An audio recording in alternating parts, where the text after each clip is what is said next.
On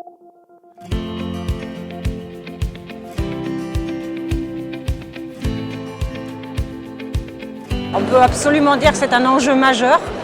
On ne peut pas nier que nous avons désormais une multitude de flux, d'interconnexions. On parle beaucoup là, de factures électroniques, donc on va encore plus concentrer nos données vers certains opérateurs. Nos clients eux-mêmes ont quasiment fini leur transformation digitale. On n'a plus de clients qui travaillent sa comptabilité sur le papier. Donc oui, on a quasiment 100% des informations financières qui vont donner lieu à déclaration fiscale, à données comptables, qui sont dématérialisées. Et ces données sont des actifs critiques. Donc bien entendu, c'est un enjeu majeur pour l'expert comptable que de s'assurer que lui protège les données de ses clients, mais également que ses clients protègent leurs propres données. Et donc il faut rassurer tout l'écosystème.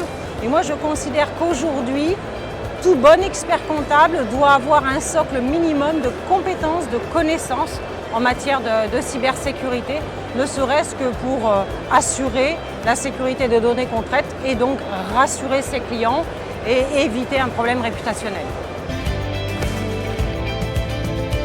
Alors la toute première que je donnerai, elle va vous étonner, c'est d'en parler. En fait, il va falloir sensibiliser, informer nos collaborateurs, nos clients sur des exigences que l'on va avoir.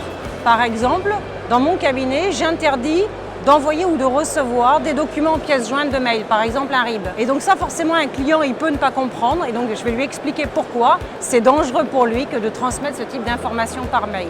Donc, la première mesure, on en parle. Après, il va y avoir des mesures techniques sur des outils que l'on va avoir, dont on va équiper le cabinet. Mais c'est avant tout des bonnes pratiques, des bons réflexes, du bon sens qu'il va falloir avoir. Donc oui, il vous faut un antivirus, mais il faut que ce soit un antivirus de bon niveau. Oui, il vous faut des sauvegardes et vérifier que vos sauvegardes fonctionnent.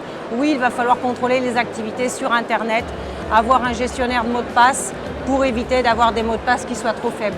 Mais on voit bien derrière la technologie, il y a avant tout l'humain, il y a avant tout l'organisation. Les deux sont indispensables. On va commencer par la discipline. C'est-à-dire que l'on va expliquer, on va mettre en œuvre des process, des procédures dans le cabinet, dans la manière d'échanger avec nos clients, d'échanger entre nous. Un collaborateur, par exemple, qui utilise un mot de passe trop faible ou bien un mot de passe personnel ou qui branche ses outils sur le réseau de l'entreprise, c'est un problème de discipline. Et là, vous aurez beau avoir tous les outils, les meilleurs outils, vous n'empêcherez pas malheureusement certaines attaques.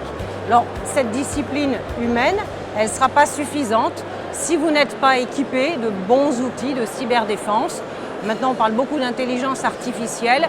On a de plus en plus d'aide grâce à ces nouvelles technologies pour améliorer, mieux comprendre le comportement, le fonctionnement du cabinet et donc d'avoir des outils qui soient tout à fait adaptés pour faire en sorte que cette sécurité ne soit pas un frein non plus aux échanges que l'on peut avoir avec nos clients.